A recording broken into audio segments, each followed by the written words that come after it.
On va prier, on va faire une prière silencieuse. En première partie, nous avons vu la ligne de réforme. Nous avons défini le mot ligne et le mot réforme.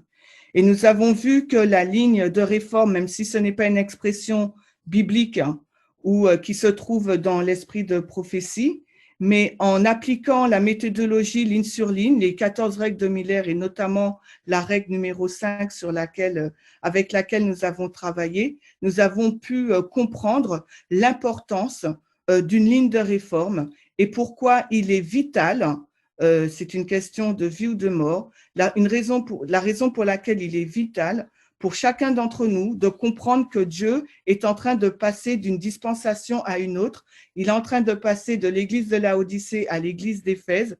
Il est en train de passer de la montagne à la petite pierre. Il est en train de passer de l'église militante à l'église triomphante pour préparer un peuple qui puisse être véritablement ses représentants, ayant dans la pratique de la vie quotidienne sa vie, sa mission, son enseignement, en un mot, son caractère pour être de véritables ambassadeurs prêts à aller vers le monde, les Lévites premièrement en 2021, puis les Néthiniens, pour pouvoir porter le message et que ces deux autres groupes qu'on va appeler puissent rejoindre l'Église triomphante de Dieu. Maintenant, nous allons voir en deuxième partie où nous en sommes aujourd'hui dans l'accroissement de la connaissance.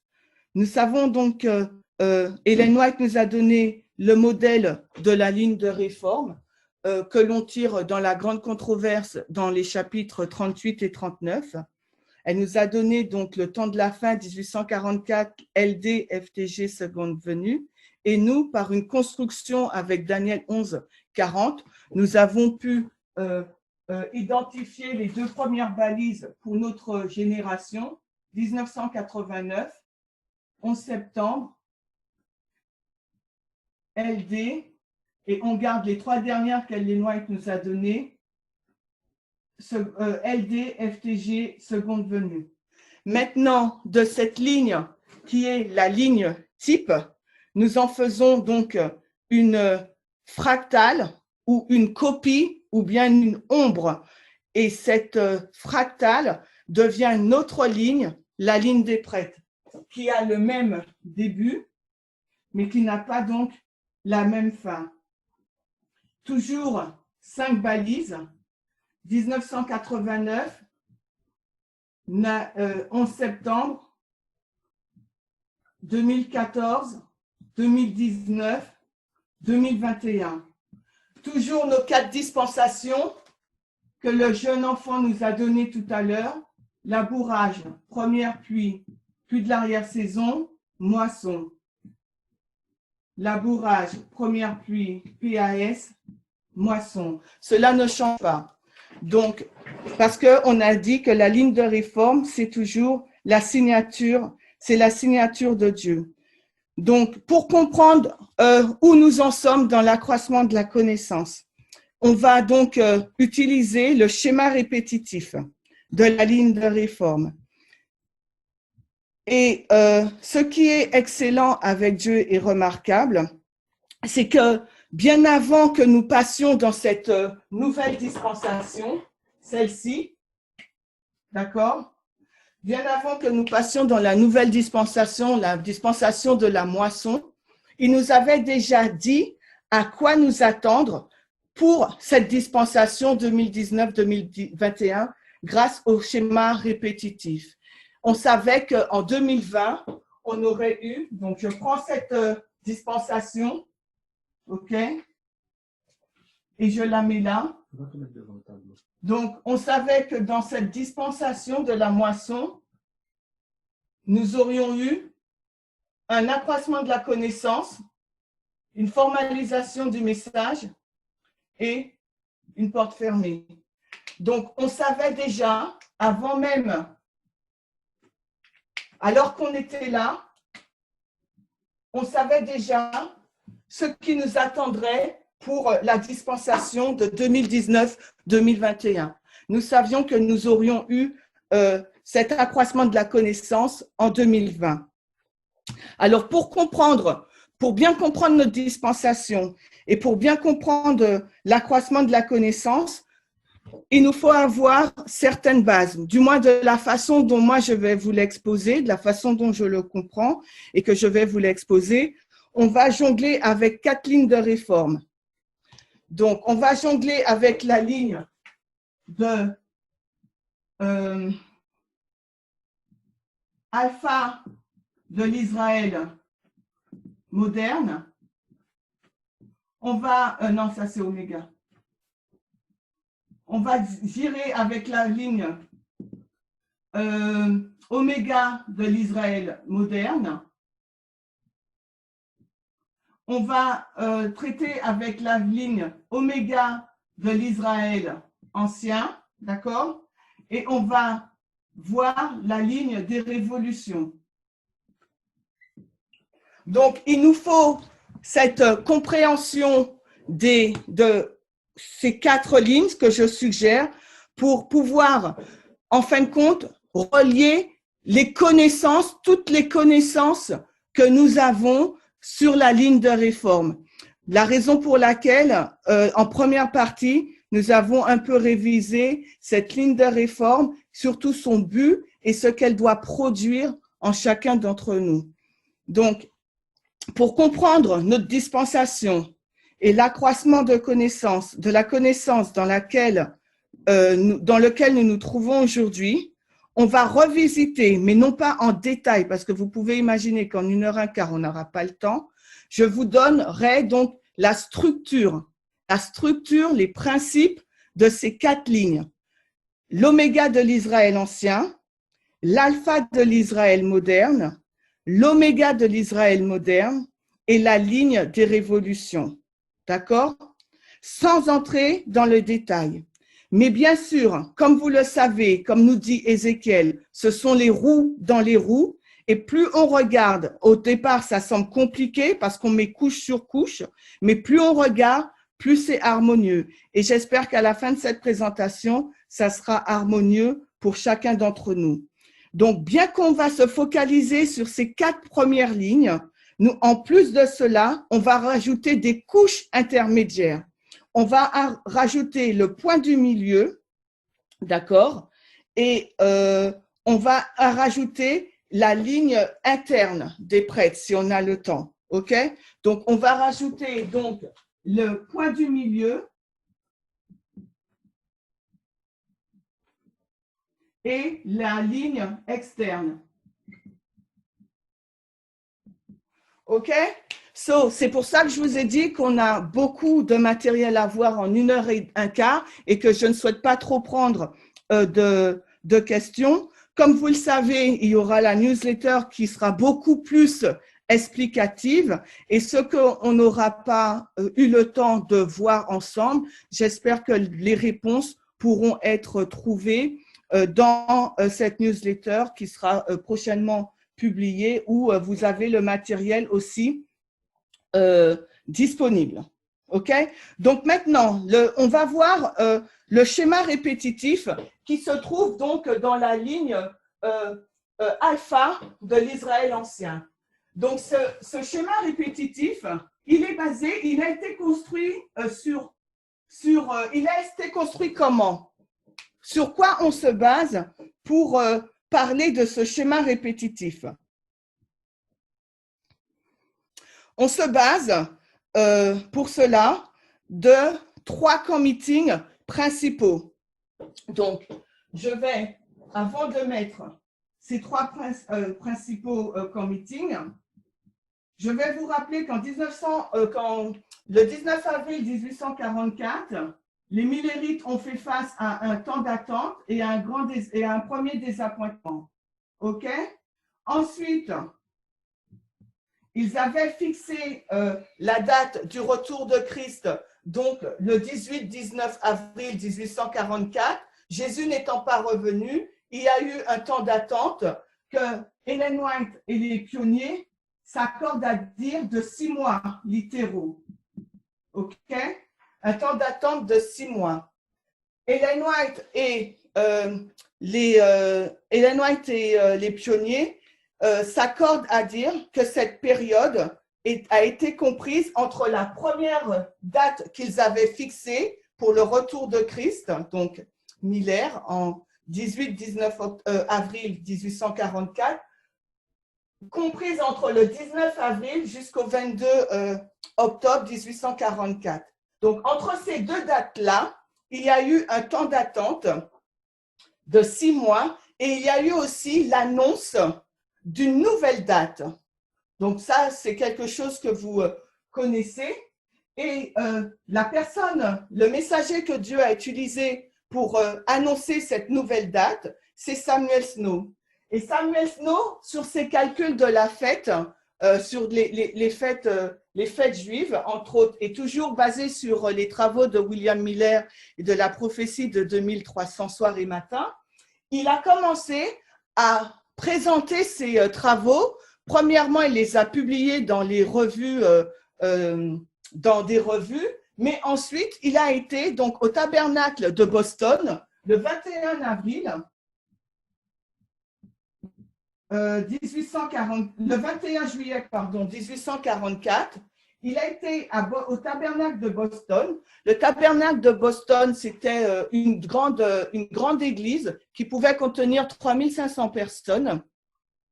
Et il a prêché le second avènement de Christ ou le mouvement du 7e mois, d'accord, que vous avez déjà entendu parler. Ensuite, Boston, quand il a présenté ses travaux, il n'y a eu que très peu d'intérêt. Eric, il y a une citation qui explique cette histoire. Je vous donnerai les diapositives afin que vous puissiez lire ces histoires. Mais quand vous lisez cette citation tirée de Dan Sting, il nous est dit que pendant des mois, les calculs de Snow ont suscité peu d'attention. OK? Avant Eric. Cependant, il passe donc de Boston. Quand il dit peu d'attention, on sait que c'est à Boston. Parce que si on compare et contraste, on sait que le message, il enfle en un grand cri. Donc, et on sait que c'est à Exeter que ce message a suscité le plus grand enthousiasme. Donc, ce qu'il est en train de nous dire, Dan Sting, il nous dit que premièrement, quand il a Snow présenté sa nouvelle date sur le retour de Christ à Boston, peu d'attention, ok? Il compare Boston avec Exeter. Et à Exeter, au committee d'Exeter, qui plus tard, il va donner la date. Eric, peut-être que tu peux mettre dans le chat la citation pour qu'on puisse la lire. Et donc là, peu d'attention. Et là, grand enthousiasme. OK, donc vous voyez bien qu'il y a une comparaison et un contraste. Donc, le message, il commence petitement et il enfle en un grand cri. Donc, c'est une autre façon de le dire. Peu d'enthousiasme, grand enthousiasme. Il enfle en un grand cri. C'est une autre façon d'exprimer ce que nous, on exprime par une autre terminologie. Et entre ces deux camp-meetings, Boston et Exeter, bien que Boston, ce ne soit pas un camp-meeting, mais c'est un endroit où il y avait une grande assemblée. Je vous ai dit que ça pouvait contenir 3500 personnes. Donc, là, nous avons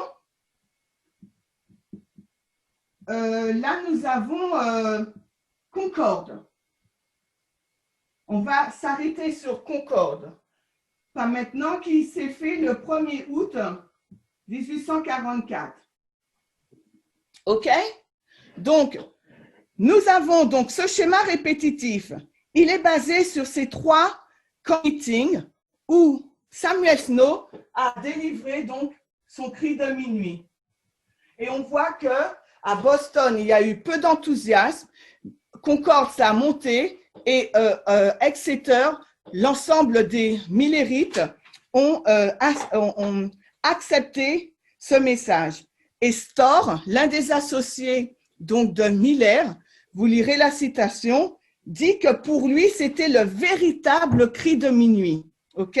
qui a été donné. Parce que pourquoi Storr dit ça? Parce que dans chaque dispensation, il y a donc, pour les millérites, un cri de minuit, il y a un paroxysme du message. Et pour eux, le paroxysme du message, c'est quand Ellen White nous dit que par la prédiction de Josiah Litch, ça a suscité un grand enthousiasme. Donc, on voit la même terminologie pour décrire cet engouement autour d'un message qui unifie, ok? Mais on ne va pas rentrer dans l'histoire de Storr. C'est quand vous lirez la citation que vous puissiez un peu situer le contexte. Quand il dit « véritable cri de minuit », il compare et contraste avec Josiah Litch en 1840. Donc, le schéma répétitif Boston, Concorde, etc. est tiré donc de la ligne des millérites. Dans cette ligne des millérites, on voit que c'est l'histoire littérale, ok? L'histoire littérale, et dans cette histoire littérale, on voit qu'il y a cette date qui est considérée comme le milieu, ou bien minuit, ok?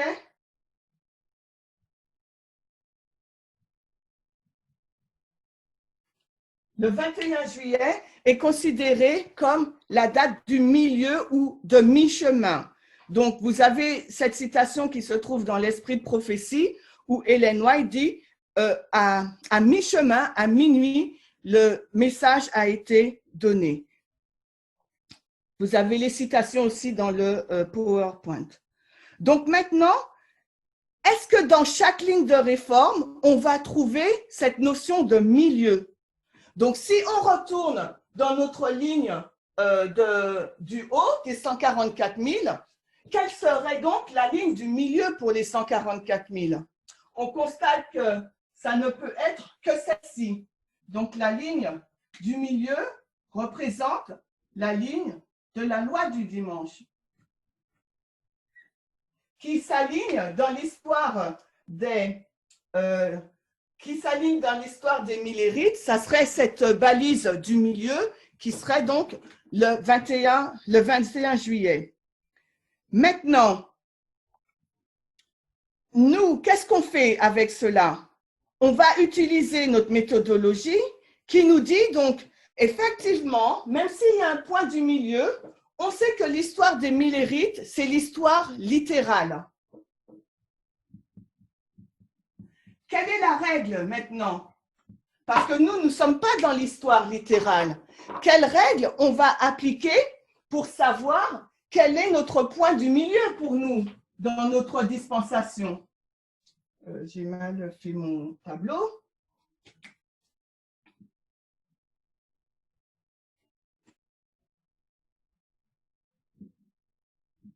Quelle règle allons-nous appliquer? Si on parle de littéral, donc pour nous, on va parler de spirituel, puisque cette règle est basée sur 1 Corinthiens 15, 46, même si ce n'est pas l'intention d'origine du texte, mais on prend ce passage d'1 Corinthiens 15, 46 pour montrer qu'en premier, c'est le littéral et ensuite on fait une application spirituelle. Donc maintenant, on va isoler, on va trouver la partie spirituelle dans la ligne des millérites, dans notre ligne des prêtres. On a dit que pour la ligne des 144 000, c'est la troisième balise. Donc, par conséquent, pour nous aussi, ça sera toujours la troisième balise. OK. Donc, ça sera aussi la balise de LD. Et pour nous, on sait que c'est 2014. Donc, on est 1989, 11 septembre, 2014, 2019, 2021. LD, c'est la balise du milieu comme pour les 144 000. Mais maintenant, on va essayer de trouver notre point du milieu. Donc, du coup, je vais effacer et on va se focaliser sur la même période. Parce que rappelez-vous, pourquoi on ne prend pas toute la ligne? On ne prend pas toute la ligne Parce que le 22 octobre, ça représente la FTG. OK? Ça représente la fin du temps de grâce. Donc, ça veut dire que si on compare deux périodes ensemble, il faut qu'on compare la même période de 6 mois ensemble. Donc, pour nous, cette période de 6 mois spirituelle, elle commencerait quand? Le 19 avril 44. Pour nous, ça représente aussi le 11 septembre 2001. Donc, du coup, pour nous, voici, je vais effacer en haut. J'ai besoin de place. Voici donc nos 6 mois.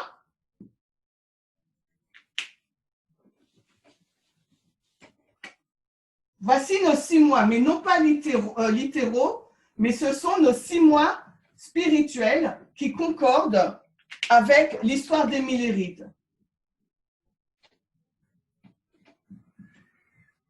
2014 étant le milieu. Mais attention, je vous ai bien dit, dans l'histoire des Millérites, c'était 6 mois littéraux, donc à mi-chemin, je crois que c'est 93 jours, 93 jours. Et dans l'histoire des Millérites, ce n'est pas une question littérale de jours, c'est spirituel. Donc, depuis le 11 septembre qui s'aligne avec le 19 avril 44, le milieu s'aligne avec le 21 juillet et la FTG s'aligne avec 2019, le 9 novembre 2019. Tu peux reprendre, Chimène? Je peux répéter? Oui, Please. Alors attends, je fais juste… J'essaie de garder le même code couleur. OK. La règle, la méthodologie qu'on applique, c'est qu'on passe du littéral, selon 1 Corinthiens 15, 46, pour comprendre l'application spirituelle pour nous.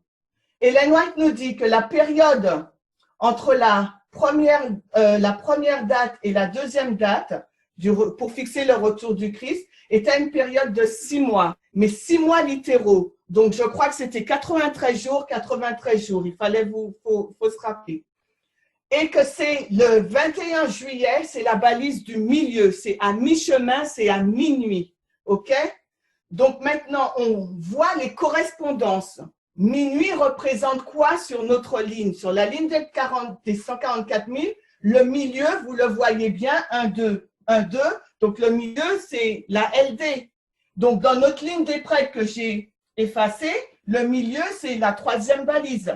Quand vous regardez vos doigts, on a 5 doigts, mais le milieu, c'est ce doigt-là.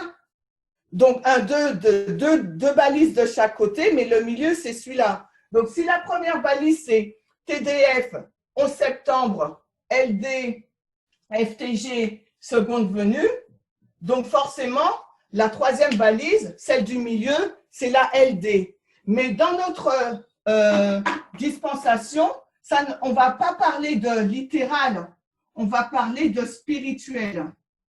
Pourquoi? Parce qu'il ne s'agit pas, si vous voulez, d'un vrai milieu entre le 11 septembre et le 9 novembre 2019. Je ne sais pas combien de jours ça fait ou d'années. 2001, ça fait 18 ans. Il n'y a pas entre les deux 9 ans. Vous voyez, donc on ne peut pas parler de milieu au sens propre du terme. Mais on va prendre dans la règle, dans la méthodologie du littéral et spirituel, on prend la caractéristique, d'accord, dans le littéral et on le rapporte au spirituel. Donc, on prend cette caractéristique du milieu et après, on regarde tout ce qu'il y a derrière le milieu. D'accord? Donc, pour nous, le milieu, c'est 2014. Et dans cette balise du milieu, ça correspond à ces 6 mois spirituels dans la période des Millérites. D'accord? D'accord? D'accord? Donc, ensuite, maintenant, pour nous, eh bien, qu'est-ce qui va se passer? Donc, notre Boston a commencé le 21 juillet. Boston, puisqu'il a commencé à minuit, Ellen White a dit, d'accord? Boston. Eric, prends la citation où c'est écrit minuit, s'il te plaît. Donc, Boston, Concorde, Exeter.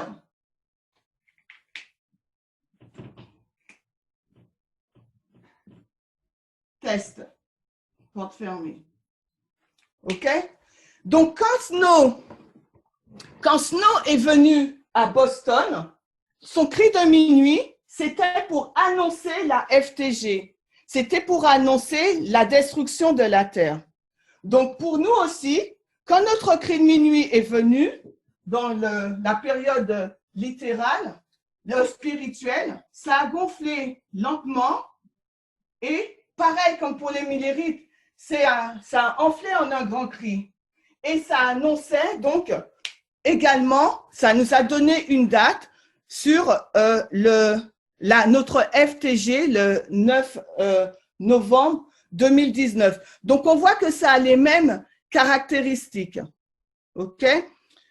Plus bas, Eric, il y a un autre texte qui parle plus, que c'est à minuit que les vierges ont été réveillées, mais c'est aussi à minuit que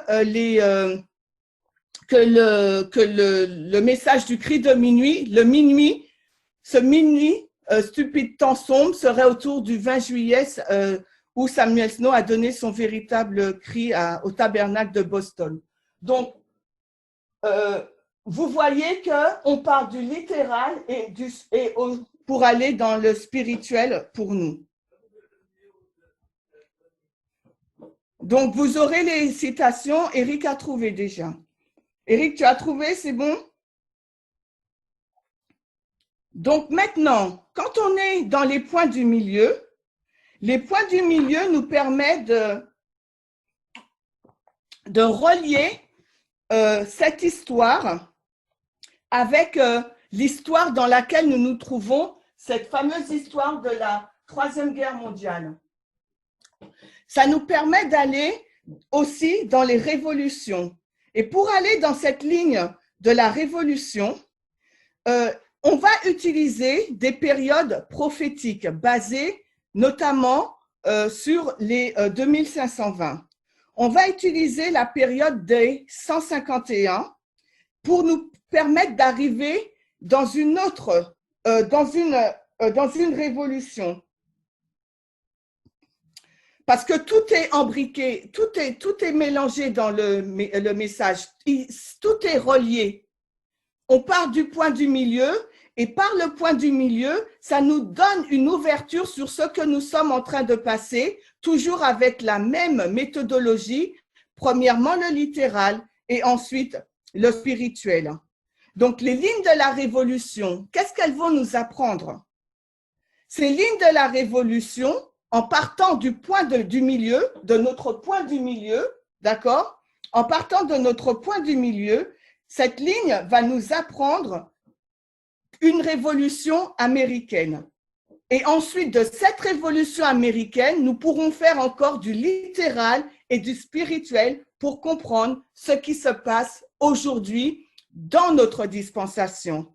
Donc, c'est toujours le même schéma, même si on rajoute couche sur couche, mais c'est toujours le même principe qu'il y a derrière. OK? Donc, la ligne de la révolution, on va y aller pas à pas. Je ne vais pas aller vite. Dites-moi si je vais trop vite, mais je ne vais pas aller vite. Là, je ne vais pas vite. Est-ce que je vais vite, Eric? Christian? Cela semble aller un petit peu vite, Chimène, mais moi, ce que je te propose, c'est de poursuivre et vraiment en espérant qu'on aura un petit moment pour le question-réponse, parce que je pense qu'il y aura des questions pour que tu reviennes sur certains points. OK. Alors, je vais trop vite, là, tu m'as dit. Alors, je diminue. Légèrement. Je ralentis. OK. Donc, tu me dis si je ralentis pas. Le point du milieu, d'accord? L'étude du point du milieu qui nous montre le schéma répétitif. On n'est pas encore entré dans le schéma répétitif, mais qui nous montre déjà la base des 3 camps meetings sur lequel est basé le schéma répétitif, Boston, Concorde, etc., nous permet d'aller dans notre dispensation actuelle, de la ligne des prêtres, d'accord, pour trouver que nous avons aussi un point du milieu dans notre ligne des prêtres, qui est 2014, la LD. Mais maintenant, qu'est-ce qu'on fait avec cette information? D'accord, on a un point du milieu et alors? On a 2014 et alors? Qu'est-ce qu'on fait? Nous, ce qui nous intéresse, c'est de savoir qu'est-ce qui va arriver ou les événements qui sont en train de se passer aujourd'hui en face de nous. Donc, on va prendre ce point du milieu qui est 2014 et on va utiliser là les nombres parce que les nombres, l'utilisation des nombres fait partie de notre méthodologie. Donc, attention, on ne fait pas de numérologie.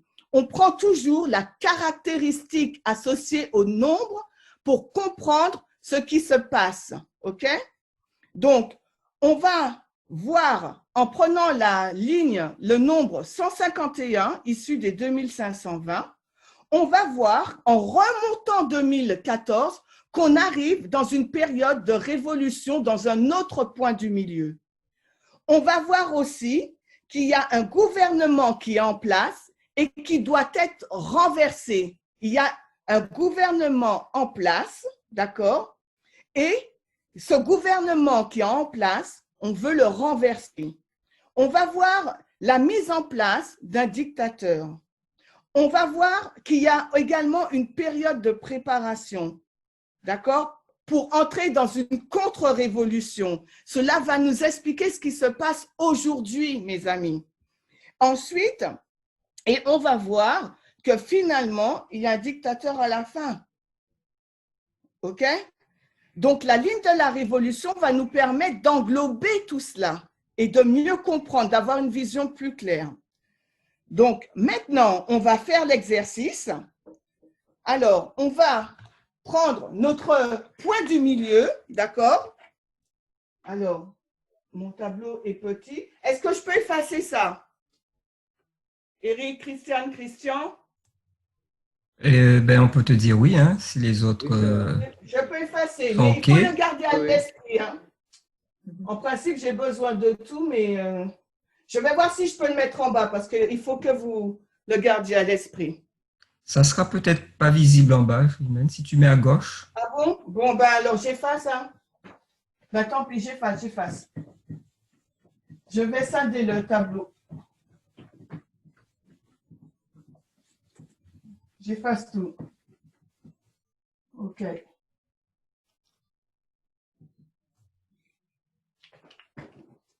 Donc, on est dans notre point du milieu et on veut savoir ce qui se passe. Alors, comme je vous ai dit, on va refaire notre ligne.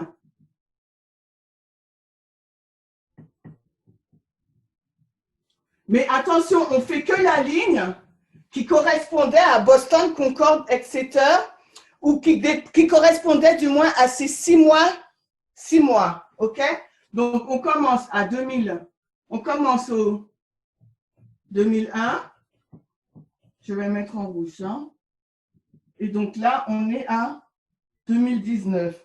Donc, ce qui veut dire que là, pour que vous puissiez suivre, par rapport au schéma que j'ai effacé, on va mettre d'une autre couleur. Donc, 2001, on a dit que ça représente le 19 avril 44. OK? Vous me suivez? 2014, on a vu que ça définit Boston, le 21 juillet, et le 2019, ça représente le 22 avril 1844. Alors, en haut, c'est la ligne des 22 millérites. octobre, Chimène, tu voulais dire. J'ai dit quoi? 22 avril. 22-10. Merci. Donc, on va prendre donc notre ligne, notre point du milieu, et de ce point du milieu, je vais le mettre en vert. Vous voulez que je... Bon. De ce point du milieu, on va arriver à une autre ligne. OK? Vous me suivez?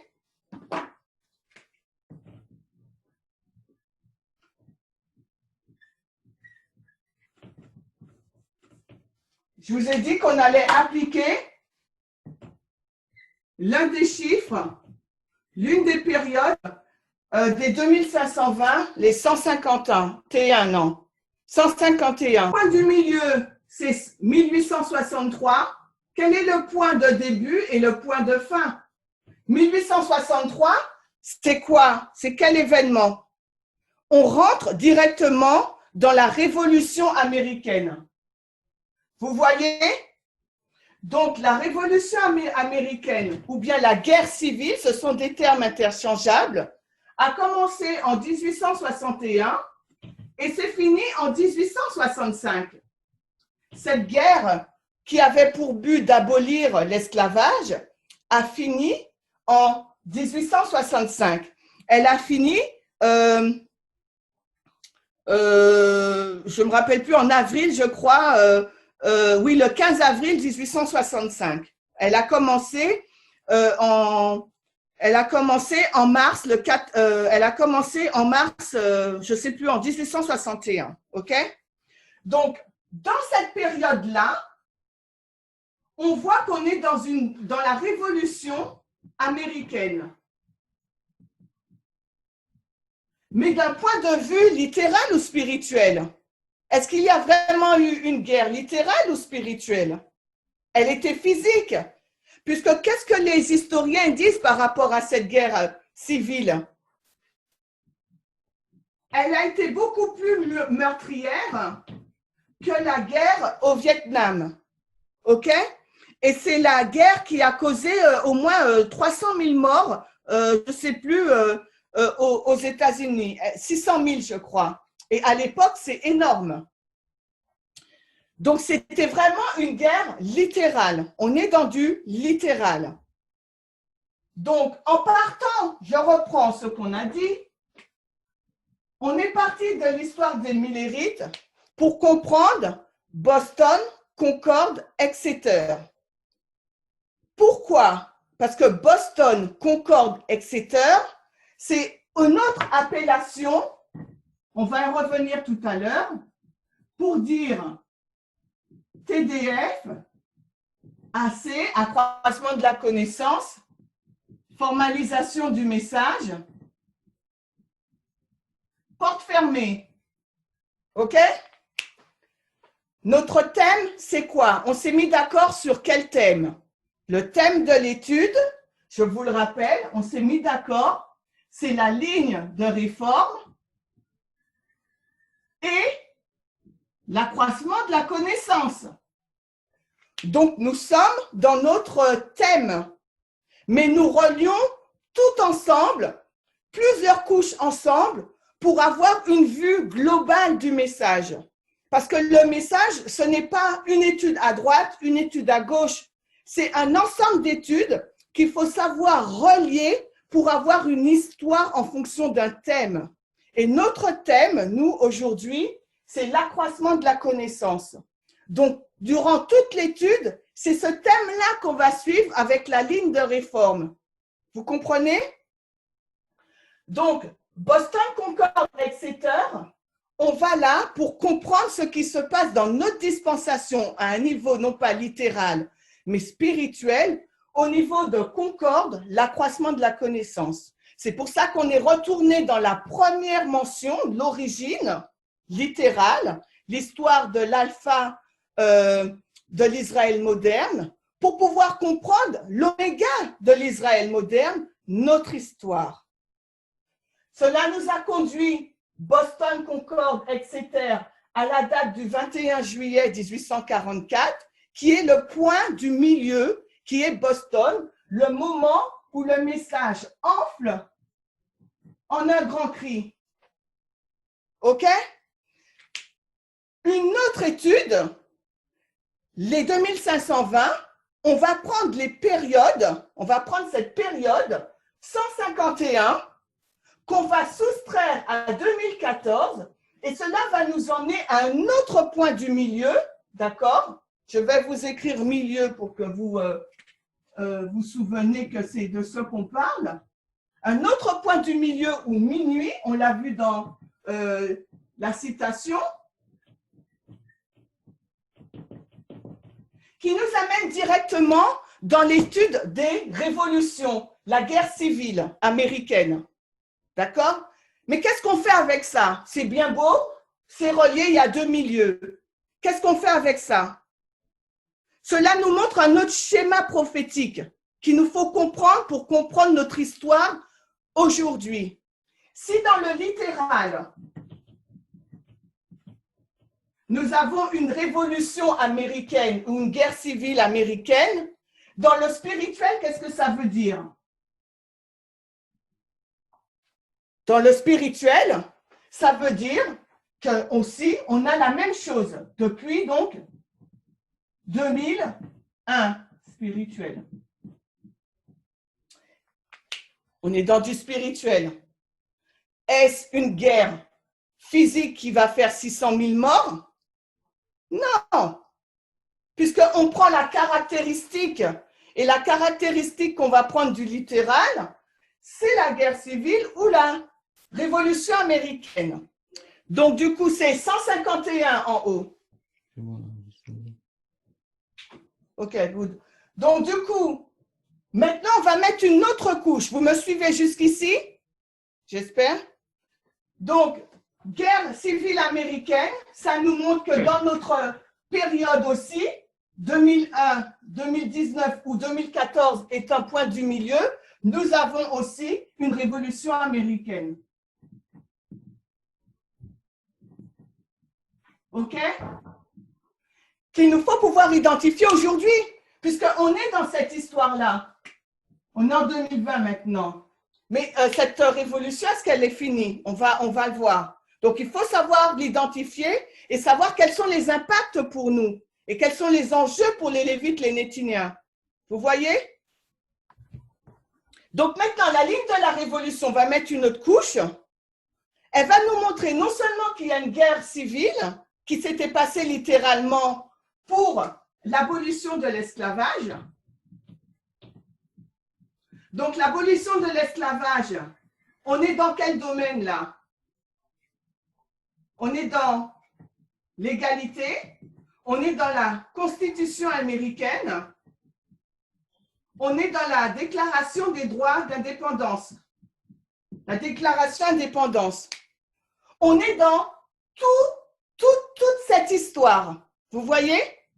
Donc, le point du milieu nous montre encore, nous donne encore des couches, non seulement une révolution américaine, mais le problème de l'esclavage, le problème de l'égalité, le problème de la Constitution, le problème de la Déclaration d'indépendance et une autre couche, le problème de la présidentielle, qui va découler sur deux partis, les républicains, les démocrates, mais on va retenir qu'il va déboucher sur deux partis, les conservateurs et les libéraux. Est-ce que vous commencez à voir? Maintenant, on met une autre couche. On met une autre couche. La révolution américaine nous montre aussi, donc, la mort, la montée d'un dictateur. Nous montre qu'il y a un gouvernement en place et que ce gouvernement, il doit être renversé. Le peuple veut le renverser. Cette révolution est en deux phases. Premièrement, une révolution, ensuite une phase de préparation, suivie d'une phase de contre-révolution. D'accord?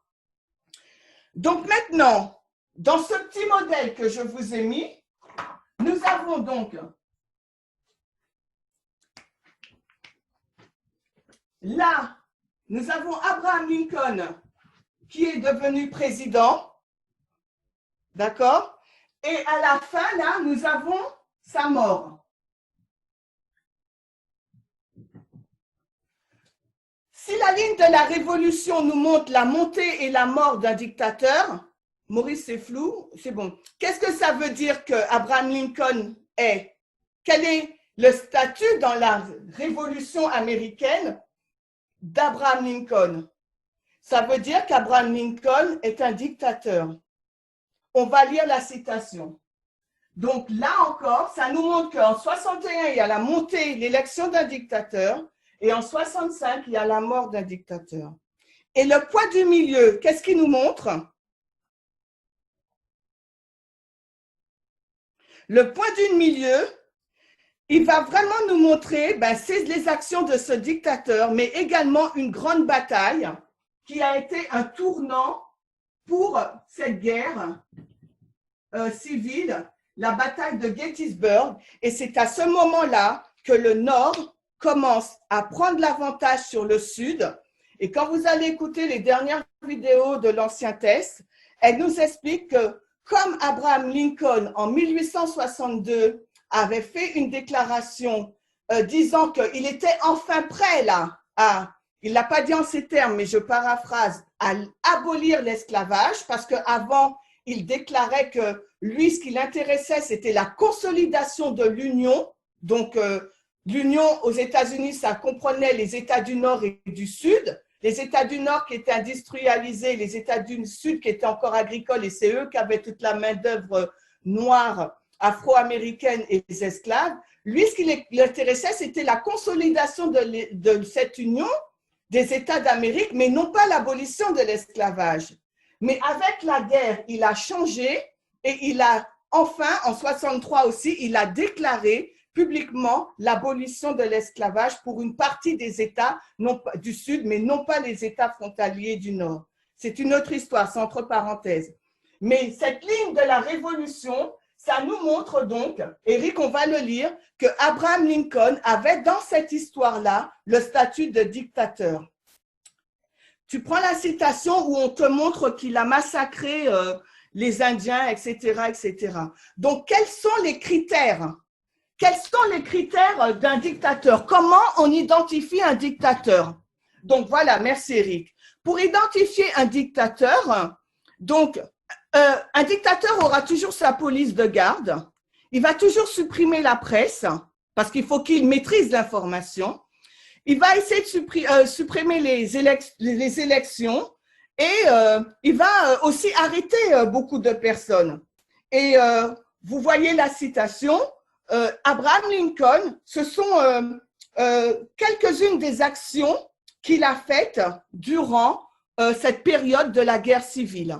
Et c'est pour ça que c'est très difficile à trouver en français de trouver que Lincoln a le statut de dictateur. Je vous ai mis le site parce que Abraham Lincoln est l'une des figures justement qui illustre ce changement de dispensation, ce changement de gouvernement comme étant celui qui a aboli l'esclavage. Mais pour arriver à cet état de fait, il est passé par… Ça n'a pas été simple, ok? Il a agi comme un dictateur. Donc maintenant, cela nous montre que pour nous, si là, Abraham Lincoln est dictateur,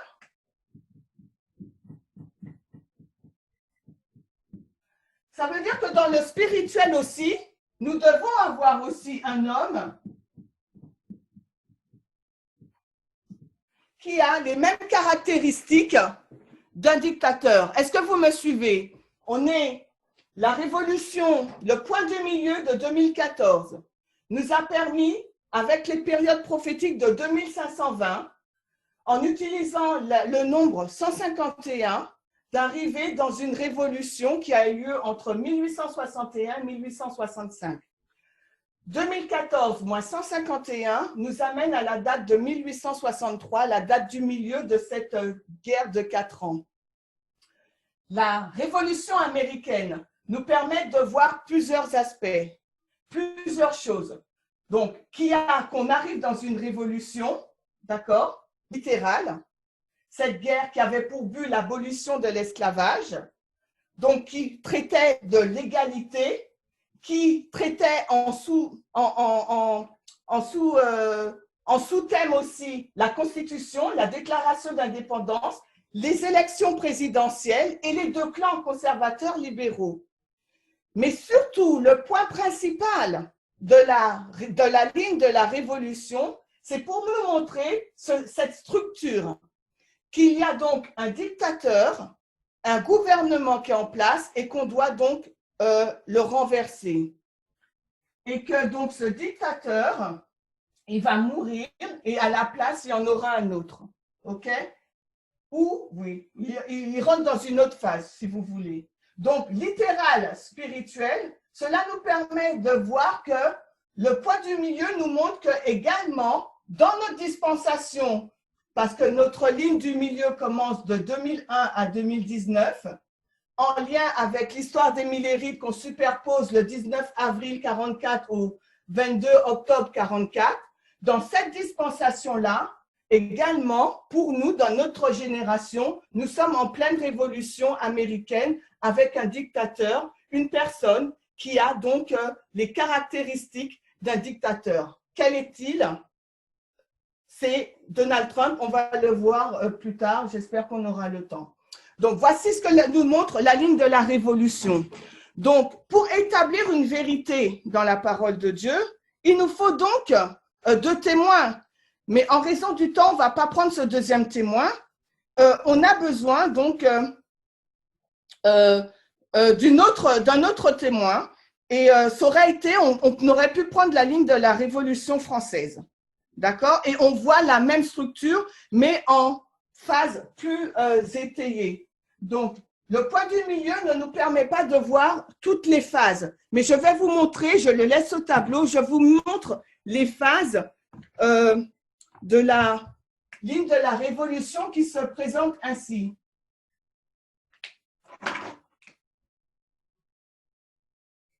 Nous avons la Révolution. Ensuite, nous avons cette phase de préparation. Et ensuite, nous avons cette phase de contre-révolution. OK? Donc, si nous, il nous faut placer cela sur notre ligne, on va essayer de voir où ou comment on le place. Parce que là, c'est une grande ligne. Alors que là, on zoome. Là, c'est en général pour ce schéma-là. Mais là, c'est vraiment la ligne de la révolution. On zoome pour pouvoir voir ces deux phases. Phase 1, phase 2. Alors que là, c'est la vue générale. D'accord? Donc maintenant, quand on prend ces deux phases, d'accord, pour nous,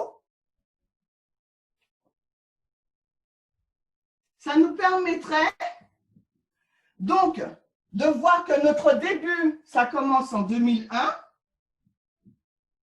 OK?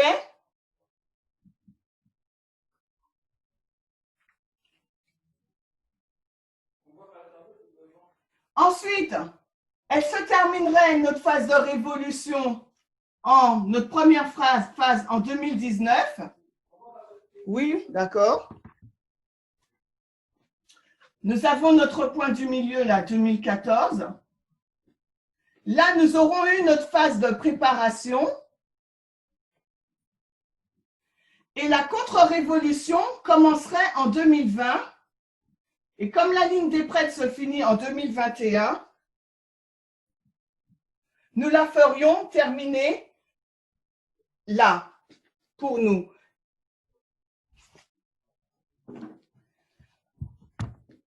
Donc, à cette balise-là, si vous vous rappelez les études de l'an dernier, nous avions toujours dit que Trump est dictateur. Si vous écoutez les différentes émissions, vous lisez les journaux, vous verrez que dans cette dispensation-là, on le nommait déjà dictateur.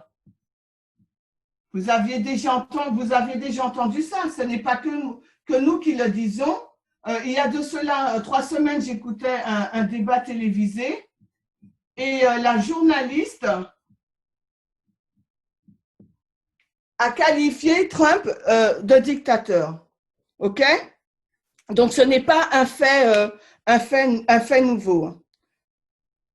Donc, mais pourquoi disons-nous qu'il est dictateur? C'est quoi? Sur quoi on se base au juste? On a vu pour Abraham Lincoln les différentes actions qu'il a pu faire, d'accord? Et maintenant, on voit que Trump, on va aller maintenant dans la ligne externe pour voir comment cette révolution américaine prend forme, puisque ce sont des événements qui se passent sous notre nez, d'accord? Et il faut qu'on soit en mesure de les décrypter et de les comprendre. Donc, et ça encore, bon, on ne va pas y aller, mais on peut ajouter, j'ai plus d'écran, je crois. On peut ajouter la ligne de la Troisième Guerre mondiale pour encore mieux le comprendre. Comment un pays, Trump, il est américain, comment un Américain peut-il se battre contre son pays? Et comment et pourquoi? Vous voyez, ça serait ça la question qu'il faudrait se poser. Pourquoi il veut changer? Parce que la révolution, c'est pour changer les institutions. La guerre civile, l'égalité, l'abolition de l'esclavage, c'était pour changer des choses. Un gouvernement en place, d'accord? Donc, Trump, lui, qu'est-ce qu'il veut faire? Aux États-Unis, nous avons 3 branches. On a la branche législative, la branche judiciaire et la branche exécutive. OK? Donc, si on va dans la ligne externe,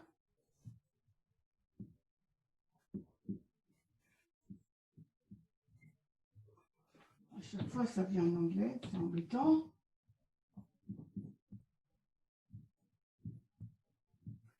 Si on vient dans la ligne externe, à quel moment Trump rentre-t-il en scène? Quelle branche il a gagné facilement, Trump? Trump, il a gagné la branche exécutive quand il a été élu président. D'accord? En 2016. OK? Quand est-ce qu'il rentre en scène sur notre ligne? Il va rentrer en scène en 2009. 2009, on va voir, mais dans le schéma répétitif, 2009 correspond à l'accroissement de la connaissance. OK? 2016, dans le schéma répétitif, correspond à l'accroissement de la connaissance. OK? Donc, en 2009, Trump, il passe de démocrate à républicain. En quoi cela nous intéresse-t-il? En quoi cela nous permet de mieux comprendre cette révolution américaine spirituelle qui se passe aujourd'hui? Cela nous permet de comprendre que la base électorale de Trump, c'est des conservateurs. Ce sont des protestants conservateurs. Et qu'est-ce qu'ils veulent, les conservateurs? C'est sa base électorale. Qu'est-ce qu'ils veulent? Ils veulent changer la société. Parce que pour eux, la société, elle n'est pas bonne telle qu'elle est. Parce que comment ils lisent les protestants? Ils lisent du littéral au littéral. Si c'est eux le pays glorieux, qu'est-ce qui doit se passer? Pour avoir la bénédiction de Dieu, le pays, qu'est-ce qu'il doit avoir? Il doit avoir une base morale, une base religieuse. Donc, pour avoir une base morale et religieuse, comment les institutions doivent-elles fonctionner? De façon séparée ou de façon unie? De façon unie. Donc, eux, qu'est-ce qu'ils veulent? Ils veulent une union, Église, État. Est-ce que vous commencez à voir tout le puzzle? Je ne sais pas. Dites-moi, là, il faut que vous me dites. Non, vous ne voyez toujours pas? Oui, on commence à voir. Mais qu'est-ce que j'avais dit, hein? Tu peux ralentir encore la cadence, mais on commence à voir. C'est vrai? Changer la société. Et puis après, oh, I don't remember what. Et après, changer la société. Donc oui, fusion Église-État. regardez vos questions, mais est-ce que vous comprenez un peu la logique? Peut-être que ça va trop vite. Christian, Eric, je vais vite. Vous me ralentir un tout petit peu. Merci Christian, j'ai essayé. On va reprendre cette ligne. Nous sommes passés de la ligne de la révolution. On a vu que dans le littéral, le point du milieu nous emmène dans une ligne de révolution littérale. Il y a eu littéralement une guerre pour changer les institutions américaines, pour abolir l'esclavage. OK? Cette guerre était entre le Nord et le Sud. Le Sud, leur base économique, c'était l'esclavage. Et les sudistes, ils lisaient la Bible d'une façon littérale ou littérale. Ils croyaient qu'ils étaient le pays glorieux, que Dieu leur avait donné cette terre. Et tout comme les Israélites, ils étaient supérieurs aux autres races et ils devaient avoir des esclaves tout comme Abraham. Donc pour eux, les Noirs, ils sont blancs, ils étaient supérieurs aux Noirs. Les Noirs, c'était légitime pour eux d'avoir donc des esclaves noirs. Le Nord a dit non. Pourquoi? Parce que la Constitution américaine disait non. Tous les hommes sont créés égaux. Et la Déclaration d'indépendance dit tous les hommes ont droit à cette liberté. Mais comme il y a deux modes de lecture de la parole de Dieu, ok? Donc il y a eu conflit. En plus, conflit de la façon dont on lit, mais conflit aussi au niveau économique et structurel au niveau du pays. D'où la guerre civile, pour faire court. La ligne de la révolution nous montre aussi la montée et la mort d'un dictateur. Et c'est ce que l'on voit avec la présidence d'Abraham Lincoln. Même si il est difficile de trouver cette partie de l'histoire en français, mais néanmoins, on l'a vu la citation où il disait qu'il avait supprimé le droit de vote, il avait supprimé la presse, il avait tué, emprisonné des milliers de personnes. Il y avait au moins 13 000 personnes, 13 000 prisonniers politiques dans les prisons parce qu'ils étaient contre son gouvernement. Okay? Donc, Abraham Lincoln avait toutes les caractéristiques d'un dictateur. Et on voit qu'il meurt en 1865. Okay? Donc, cette ligne de la révolution, en littéral, quand on va d'un point d'un milieu à un autre, nous renvoie dans notre dispensation 2001-2019, qui est en lien avec le point du milieu des millérites, Boston, Concorde, Exeter, okay, qui nous permet de déterminer que nous aussi, dans notre dispensation de 2001 à 2019, nous sommes en pleine révolution américaine. Donc, de façon spirituelle, parce que ce n'est pas une guerre physique entre le Nord et le Sud, on prend la caractéristique. Nous avons donc une révolution américaine au sens spirituel du terme, avec un dictateur, et il nous faut comprendre les caractéristiques du dictateur. On va les retrouver. Donc, il va supprimer la presse, et nous savons que Trump, il l'a fait l'année dernière. Il a dit le Washington Post maintenant n'est plus à la Maison Blanche. On voit comment il fustige les véritables journalistes d'investigation en les appelant des fake news, etc., etc. Donc, nous voyons que Trump a les caractéristiques d'un dictateur, ok? Donc maintenant, la question qu'on se pose, c'est pourquoi il est américain, président américain, pour quelle raison il voudrait donc renverser l'établissement, le gouvernement américain en place? Parce qu'une révolution, nous avons vu, la ligne de la révolution nous montre qu'elle est en deux phases. Là, nous l'avons mise en général, mais maintenant, là, on zoome et on voit qu'il y a deux phases. La phase 1 et la phase 2. La phase 1, qui est la phase révolution que l'on place sur notre ligne 2001 à 2019, où on voit l'émergence de Trump, et la phase 2, qui est donc la phase de contre-révolution, qui est 2020 à, j'ai mis 2021, mais on verra. OK? Donc maintenant, pourquoi Trump veut-il donc défaire les institutions américaines. Pourquoi il se bat contre son propre pays? C'est là toute la problématique et c'est ce qu'on est en train de vivre sous nos yeux chaque jour. D'accord? Pourquoi? Parce qu'on voit que Trump, on va maintenant dans la ligne externe des prêtres. D'accord? On va dans la ligne externe des prêtres et dans cette ligne externe,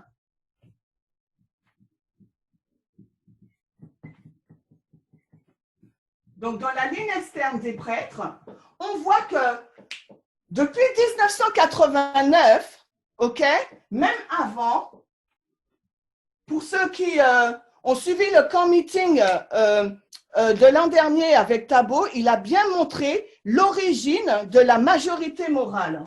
On sait que la majorité morale est donc une organisation faite avec Farrell père pour pouvoir élire des présidents américains. Mais ce sont des républicains. Et ce sont des républicains qui sont, on a dit, conservateurs. OK? Et quel est leur but? Leur but, c'est cette fusion Église-État. Et quand on parle de fusion Église-État, on parle de quoi en réalité? On parle de loi du dimanche. OK? Donc, toute cette question d'accroissement de la connaissance, ligne de révolution, point du milieu, etc., c'est pour nous amener à là. C'est pour nous amener à comprendre les événements externes qui se passent sous nos yeux en ce moment. OK? Donc, Trump, on a vu que la majorité morale, cette association, a fait en sorte qu'on peut la remonter à ce niveau-là, qui sont pour, en fin de compte, ils ne sont pas pour l'égalité, d'accord? Ils sont pour la suprématie blanche. Les femmes qui ont un rôle, vous voyez, comme dans la Bible, en gros, hein, elles font des, voilà, je ne vais pas dire, c'est un peu peut-être rétrograde ou autre, mais c'est ça, quoi, faire des enfants, rester à la maison, avoir une société, vous voyez, où il y a un élitisme blanc et aussi la promotion des valeurs morales et religieuses selon une lecture littérale au littéral. Et c'est un modèle de société basé non pas sur comment on dit, une diversité de races, mais la suprématie de la race blanche, quoi. Donc, du coup, on voit que même 10 ans avant notre ligne de réforme, ce mouvement était déjà en place et ils ont tout fait pour nommer les différents présidents républicains. Et cette base majorité morale, c'est une base protestante, conservatrice, religieuse d'extrême droite. Et leur but, ça a toujours été la fusion de l'Église et de l'État. Et comment ils font? Ils font en sorte de mettre des présidents qui vont, républicains, qui ont leurs valeurs, qui vont faire la promotion de leurs valeurs morales et religieuses. OK? Mais comment ils vont faire? Comment ils vont s'y prendre pour faire cela? Ils vont s'y prendre en nommant, en prenant la cour, en prenant la branche législative et la branche judiciaire. Trump a déjà pris la branche exécutive. On peut allumer la lumière peut-être?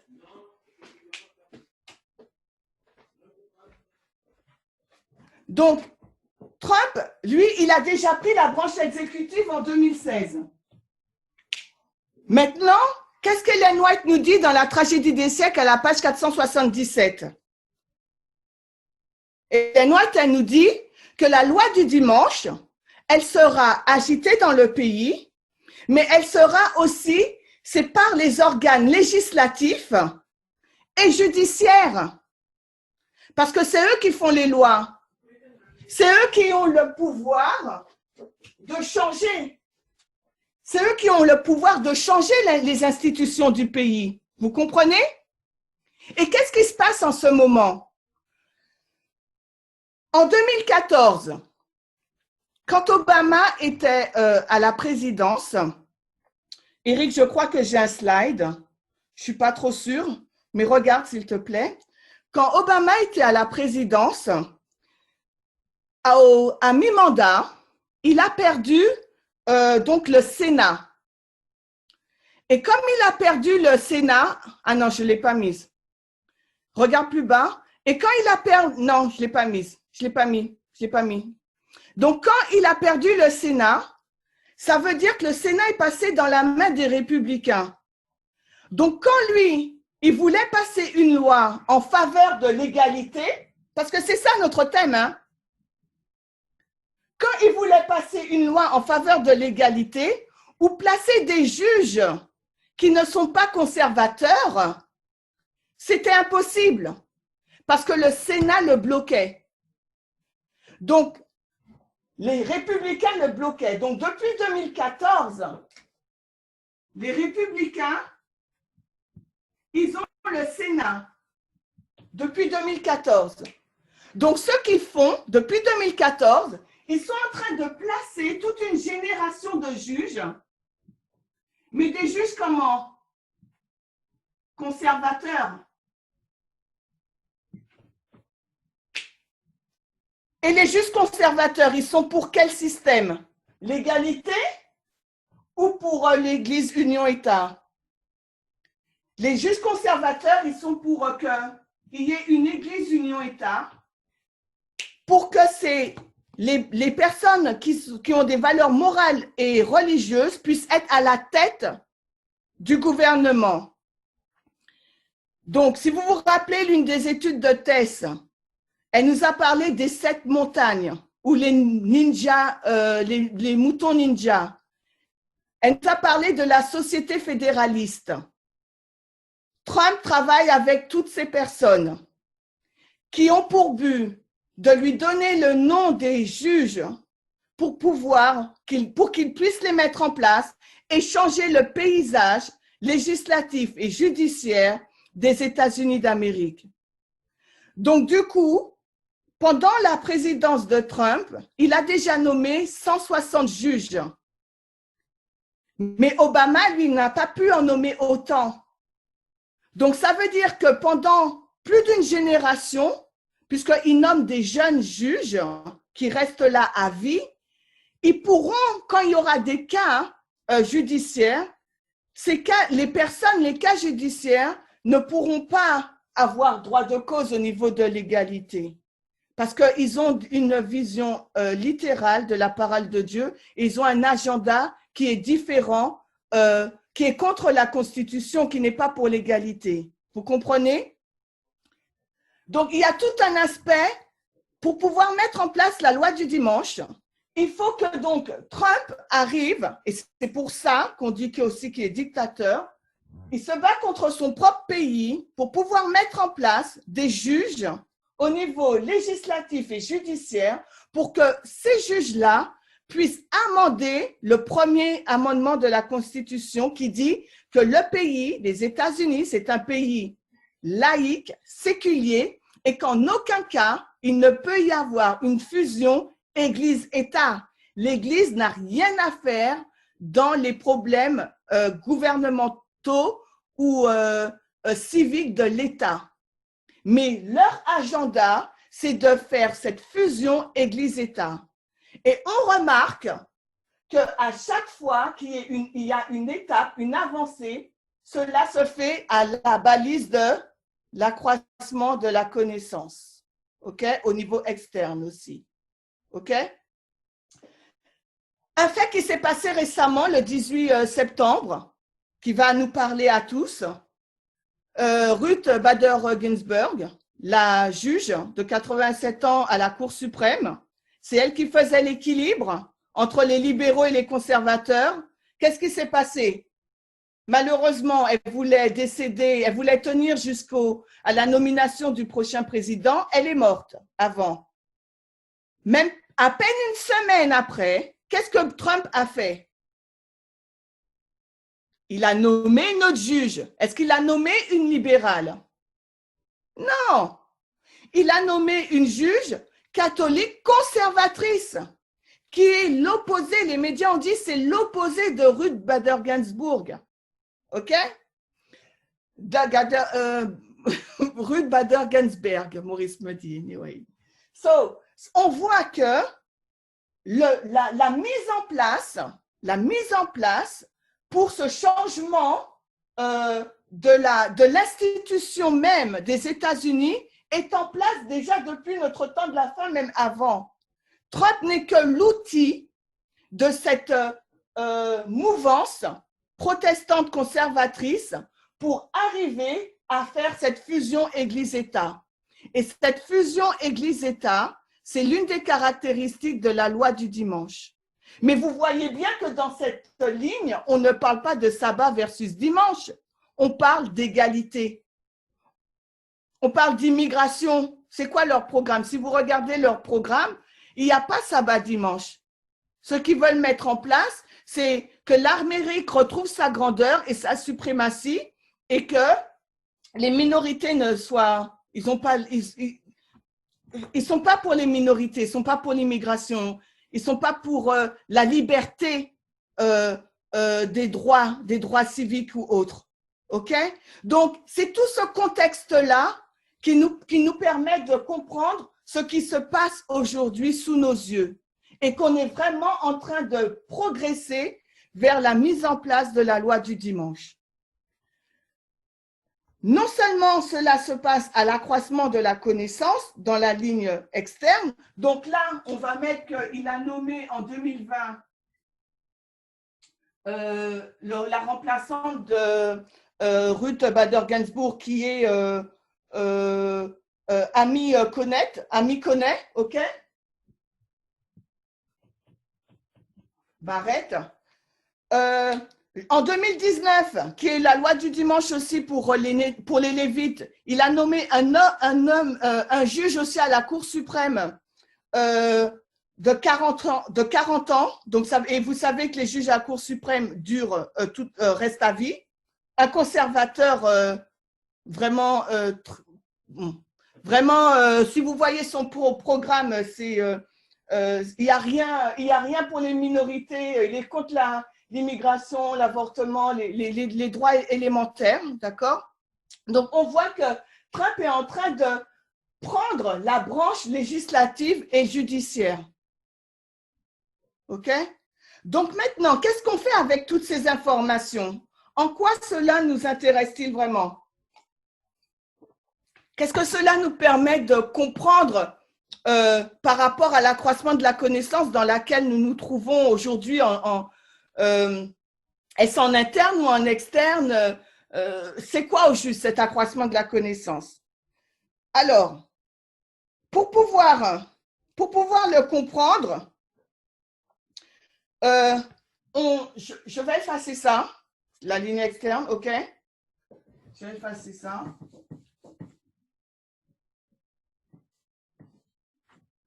Et rappelez-vous ce que je vous ai dit. OK?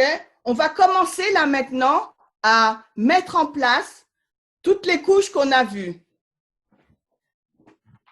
Alors, c'est sombre, Maurice, pour moi. On va mettre en place tout ce qu'on a vu. On commence. Rappelez-vous, on a commencé par Boston, Concorde, Exeter.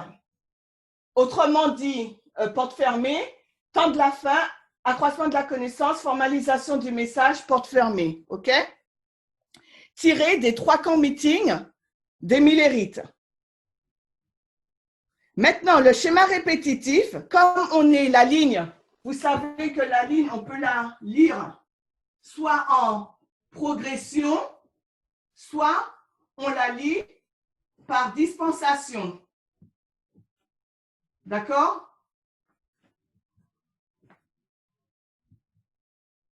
Vous me suivez? Donc, lab, PP, PAS, moisson.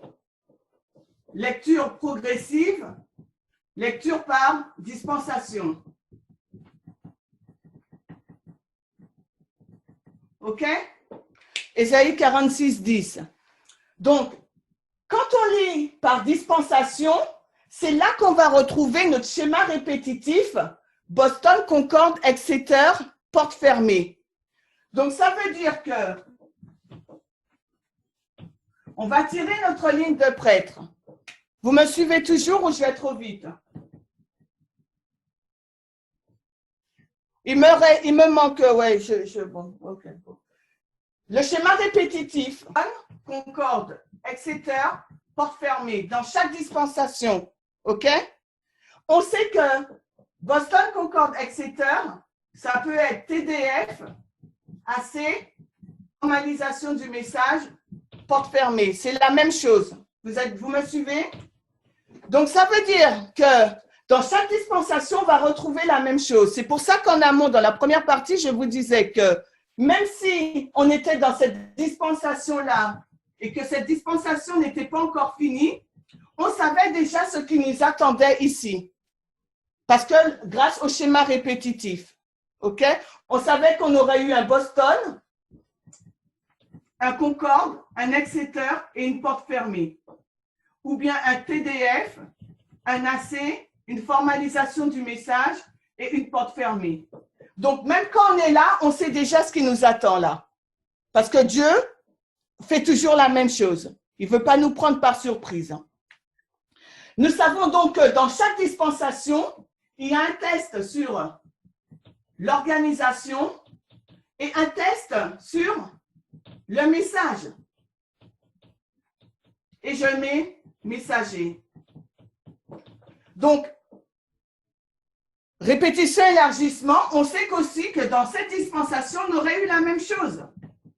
Un test sur l'organisation et un test sur le message. OK?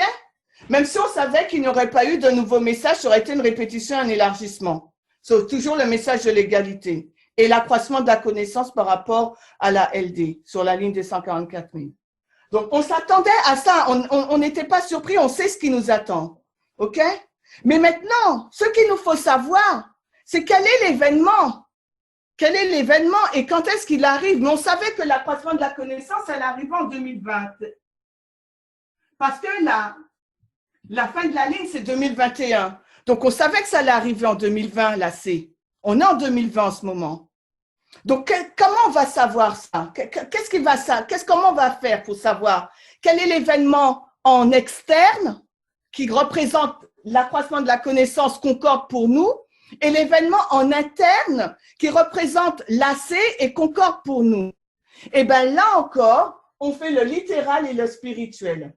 Donc, je vais sur le côté.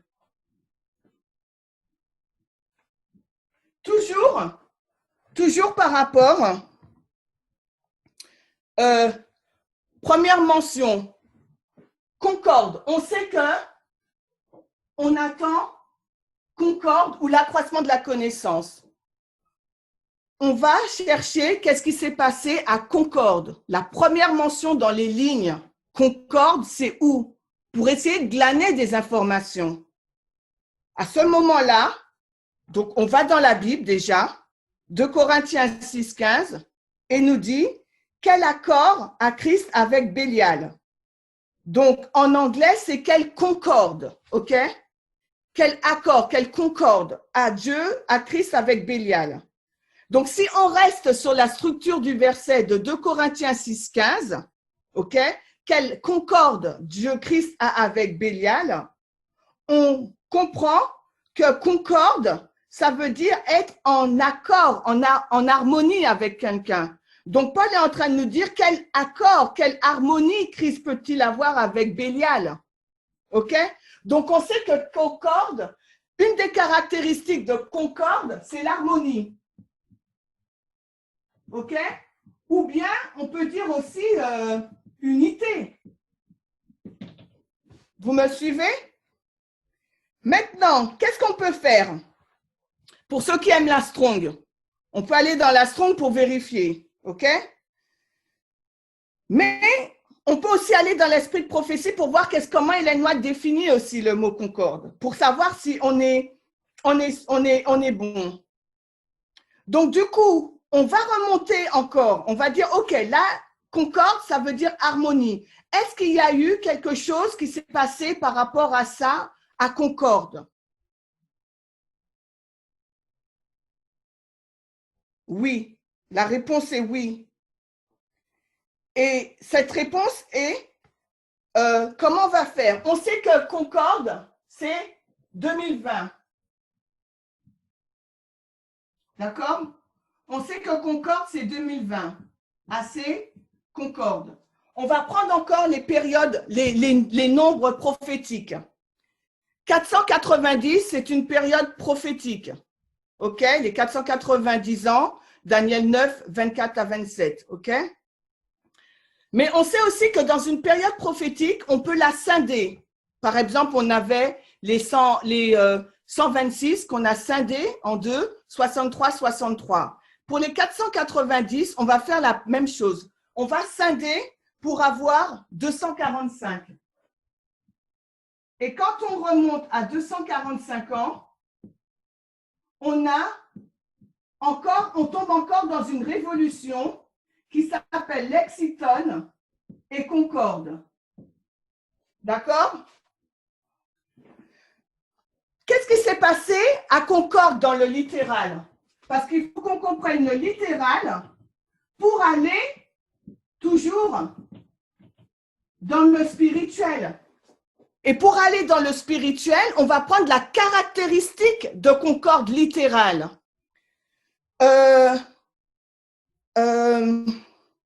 Eric, 2 secondes. Tu prends la citation, s'il te plaît? À Concorde, juste pour que vous voyez, et puis moi, je vous l'explique. Concorde, c'était les États-Unis, c'était une des colonies britanniques en 1619.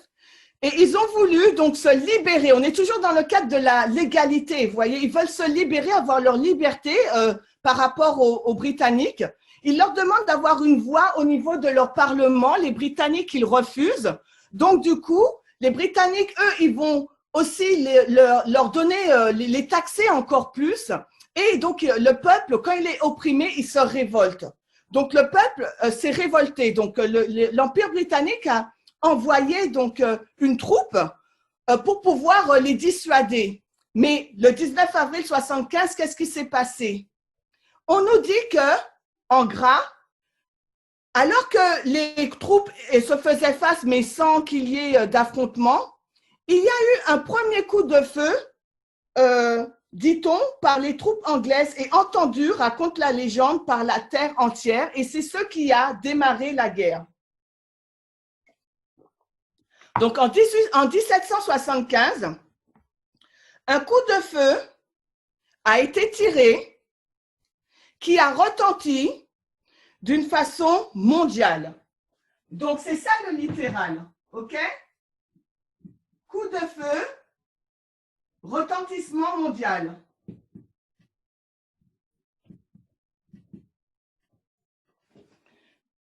Maintenant, on va dans le spirituel et on va se demander qu'est-ce qui s'est passé pour nous au niveau spirituel en 2020? Quel est donc ce coup de feu qui a retenti de façon mondiale? Le coup de feu qui a répondu… Eric, tu peux me mettre la diapo suivante? C'est la mort de George Floyd, le 25 mai 2020. OK? I can't breathe. Je ne peux pas respirer. Ce coup de feu a retenti et a provoqué un raz-de-marée, non seulement aux États-Unis, mais dans le monde entier. Et vous-même, je ne sais pas si en Guadeloupe il y a eu cela, mais en Martinique, il y a même eu, à la suite de cela, des personnes qui ont déboulonné les statuts des esclavagistes ou des abolitionnistes aussi. Je ne sais pas si en Guadeloupe, vous avez eu le même phénomène. Mais dans le monde entier, il y a eu ça. Il y a eu des manifestations parce que le peuple en a eu marre des violences policières et du racisme. Pourtant, ça a toujours existé. Mais là, ça a été le coup de feu en trop. Ça a été la mort en trop. Le peuple était prêt. Et ça a été justement cette mort de George Floyd a été donc le coup de feu mondial qui a unifié, concorde, unifié, mis en harmonie le monde entier. Contre quoi? Contre les inégalités raciales et autres. D'accord? Donc, pour nous, l'accroissement de la connaissance, la balise en externe, c'est le 25. Maurice, on ne voit pas. Hein? C'est sombre.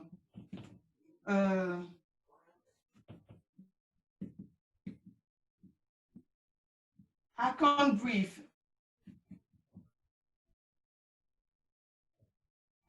La lumière, non? Je vais enlever, je vais ouvrir ça. Je vais ouvrir les rideaux. Voilà, c'est un peu mieux?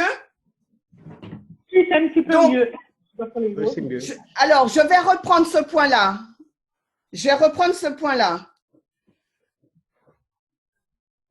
Nous sommes dans le schéma répétitif. On a compris les lignes de la ligne externe. Le but de Trump, pourquoi c'est une révolution américaine?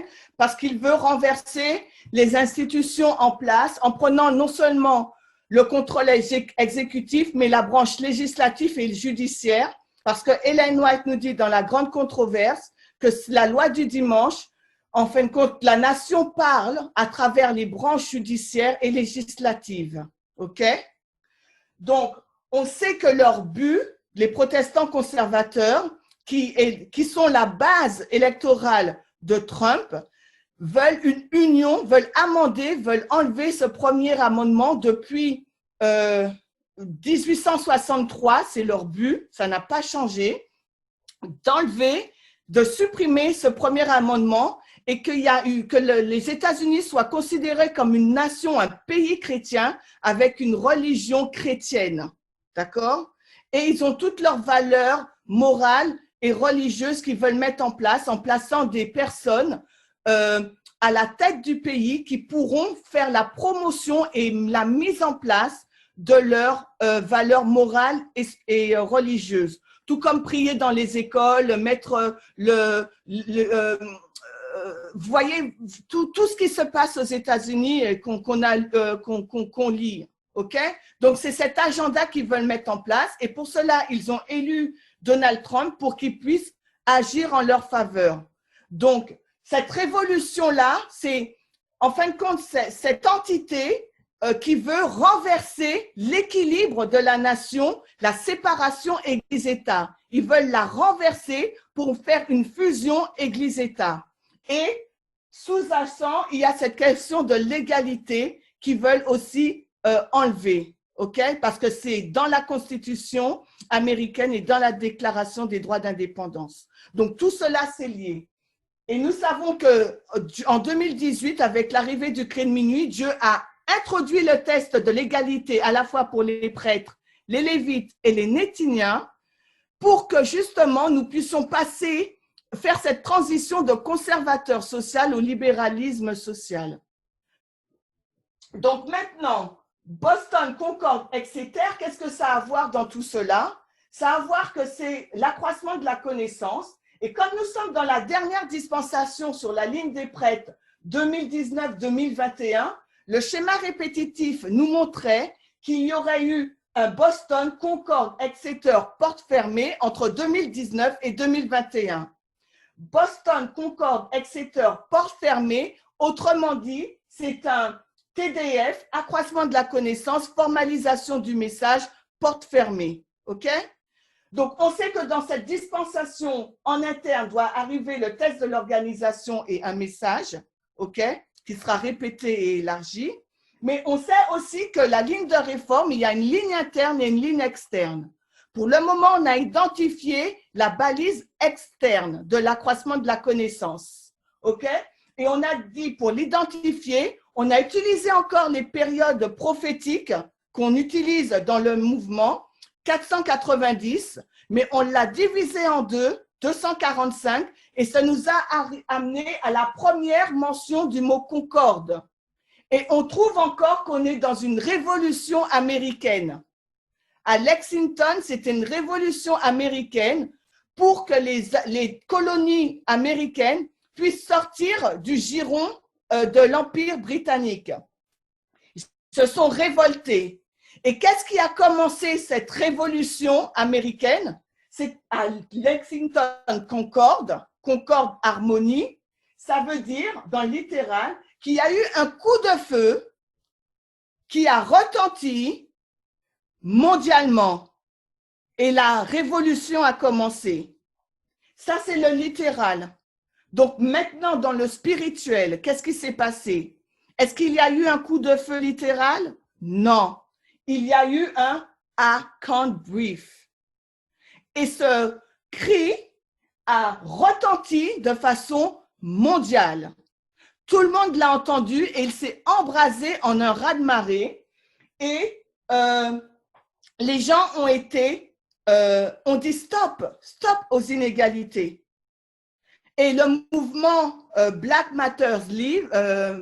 Lives Matter, tu peux prendre la citation, Eric, où il nous dit que c'est ce cri qui a retenti dans le monde. Donc, le monde séculier arrive à faire cette connexion. Alors, si le monde séculier arrive à faire cette connexion, nous aussi, on doit pouvoir faire cette connexion. Le monde nous dit, le cri de ralliement Black Lives Matter, d'où vient le cri de ralliement? Vous voyez, le titre du journal, c'était d'où vient le cri de ralliement? D'où vient ce coup de feu ou ce cri mondial? Ensuite, qu'est-ce qu'il nous est dit? Ce sont des milliers de manifestants se sont rassemblés pour demander justice. OK? À Los Angeles, Amsterdam, bref, tout le monde a fait entendre leur voix. Donc, c'est un mouvement mondial. Donc, maintenant, on continue pour montrer que est-ce que l'accroissement de la connaissance en externe doit s'aligner avec l'accroissement de la connaissance en interne? Si on retourne, je vais effacer ça. Si on retourne dans la dispensation, donc 2014-2019, à quel moment l'accroissement de la connaissance en interne a-t-il eu lieu? En 2016, avec Acte 27. Ça, c'est en interne. Et en externe, est-ce qu'on sait le mois? Tess nous a jamais dit le mois. Elle nous a toujours dit c'est en 2016. Maintenant, en externe, quel a été l'événement pour l'AC? On l'a vu tout à l'heure. L'élection présidentielle de Trump. Voilà. Est-ce qu'on connaît la date? Oui. C'est le 8 et 9 novembre 2016. Est-ce qu'il y a une corrélation de date entre l'AC interne et l'AC externe? Non, on le voit bien. Si vous allez dans les autres dispensations, vous verrez la même chose. Il n'y a pas forcément de corrélation. Donc maintenant, est-ce que nous ne devrions pas nous attendre à ce qu'il y ait cette unité entre l'AC externe et l'AC interne? Mais ce qu'il nous faut comprendre, c'est que nous allons dans l'AC, que nous sommes déjà dans l'AC interne. Mais nous n'avons pas encore identifié pour le moment le message. Elle ne nous l'a pas encore dit, Tess, c'est quoi?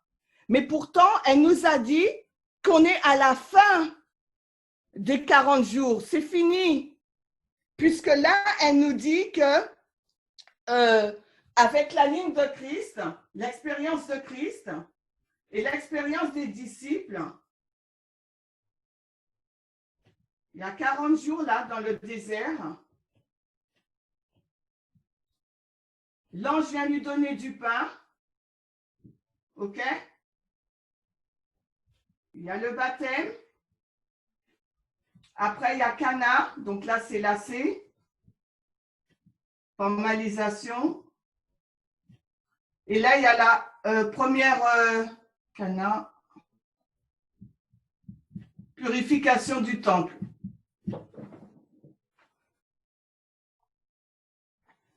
Vous voyez? Donc, dans l'expérience de Christ,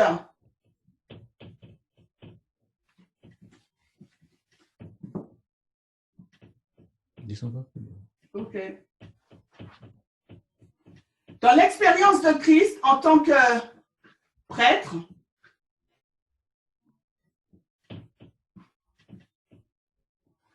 nous savons qu'il a ces 40 jours dans le désert. Après ces 40 jours dans le désert, il y a eu ces 3 tentations et ensuite il a le pain, ok? Et dans les vidéos, les dernières vidéos, elle nous a montré les différentes étapes des tentations qu'il y a pu y avoir au sein du mouvement par rapport à la volonté d'introduire un contre-message sur l'égalité, le libéralisme et autre chose, d'accord? Donc, elle nous dit que maintenant, nous sommes à la fin des 40 jours et que nous sommes entrés dans la chambre haute. OK? Donc, maintenant, on sait qu'on est à la C, mais pour le moment, elle n'a pas encore développé sur la ligne, nous donnant toutes les caractéristiques. Mais Parmender et elle affirment que nous sommes dans la chambre haute. Maintenant, l'expérience des disciples aussi nous permet de savoir où on se situe. Donc, nous avons… Ah, tu m'as dit de ne pas descendre? Non, ne pas descendre. On y passera encore. Donc, je vais le mettre là. Nous avons donc la croix. Ouais, la croix. Et ensuite, donc nous avons ces 40 jours. Jésus y monte, les anges descendent en leur demandant, mais qu'est-ce qui d'arrêter la façon dont Jésus est monté, il va revenir de la même façon. Et tout de suite, il y a la chambre haute. Ensuite, il y a les langues de feu. Et il y a tout de suite après la Pentecôte. OK? Et on peut voir ça dans Acte 1er, on n'a pas le temps de lire. Donc, tout ça pour vous dire, toute cette étude pour vous dire, je vais résumer là, que le message, c'est un tout. Et vous avez vu là dans cette étude comment tout est englobé. On ne peut pas dire on va écouter telle vidéo, ou bien on va prendre une partie et rejeter l'autre. Parce que si vous aviez pris peut-être la partie des révolutions et vous n'avez pas pris le schéma répétitif, vous n'alliez pas pouvoir comprendre l'AC. Vous voyez où on se trouve aujourd'hui. Donc, en fin de compte, quand on étudie le message, il faut essayer d'englober tout ce qu'on connaît comme information et suivre notre fil. Notre fil dans notre étude, là, c'était l'accroissement de la connaissance et la ligne de réforme. Et de là, ça nous a amené dans une étude très vaste. Mais je voulais juste vous montrer le principe du littéral et du spirituel. Et cette balise de l'accroissement de la connaissance, comment on la retrace dans les différentes lignes pour comprendre ce qui se passe aujourd'hui dans notre dispensation. Ce qui nous permet de comprendre que nous sommes donc dans la période là de la contre-révolution aux États-Unis. Le peuple se révolte, d'accord? Mais la prophétie nous dit que les États-Unis passeront la loi du dimanche. Donc, cette contre-révolution, d'accord, mais on sait que le pays aura à sa tête un dictateur, que ce soit Trump ou les institutions qui sont déjà en train de se passer, c'est tout un système. Donc, on voit déjà la mise en place, les étapes progressives pour la mise en place de cette loi du dimanche, quelle que soit sa forme, pour pouvoir renverser le gouvernement en place. Donc maintenant, moi, je voudrais vous encourager tous à pouvoir étudier ensemble, poser vos questions entre vous, à vos responsables ou autres, et comprendre en quoi, dans cette étude, l'organisation est importante aussi. On l'a pas mentionné. En quoi c'est important pour nous d'être organisé, structuré? Pourquoi? OK? Et n'oublions pas quelque chose, que cette unité qu'on lit dans les actes des apôtres au niveau de la chambre haute, c'est vrai que les disciples ont eu une expérience extraordinaire, mais nous, aujourd'hui, littéral, spirituel, nous n'aurons pas cette forme de manifestation. C'est le message, c'est la ligne qui va nous unir. C'est si on rentre dans l'organisation qui va nous unir, si on comprend et on croit dans ce message qui va nous unir. Parce que inévitablement, nous savons qu'à la formalisation du message, quand ça va arriver, il y aura deux groupes. Donc l'unité, c'est pour un groupe de personnes. Ceux qui vont accepter le message, qui vont passer le test de l'égalité et qui vont entrer dans cette organisation en respectant les leaders en place, en collaborant avec les leaders, en respectant les femmes, en n'étant pas sexiste, en n'étant pas nationaliste et en n'étant pas homophobe. Alors que Dieu puisse nous aider tout un chacun à pouvoir comprendre et accepter son message et faire confiance à la ligne et le suivre partout où il nous montre. Amen. Prions. Pour Père Céleste, nous te remercions pour ce moment d'étude et de partage. Le message est compliqué, Seigneur. Il y a beaucoup d'informations. Mais nous avons confiance que tu suppléeras à nos défaillances, tu suppléeras à nos faiblesses, à nos manquements. Tu nous permettras d'aimer et de chérir ce message parce que ce message, c'est toi. Aide-nous à mieux le comprendre et à développer nos capacités. Aide-nous à collaborer les uns avec les autres pour que nous puissions avoir beaucoup de succès lorsque nous irons prêcher ta parole aux Lévites puis aux Nétiniens et que nous puissions avoir la joie de te voir face à face et de vivre l'éternité promise. Que tu puisses bénir LVS et tous ses membres, ses responsables, Christiane, Eric, Christian, Esther et tous les autres que j'ai oubliés, Seigneur, que tu puisses les fortifier, leur donner la sagesse, la patience et l'amour du service, Seigneur, sans oublier Martine et tous les autres. Au nom de Jésus, je t'ai prié. Amen. Amen.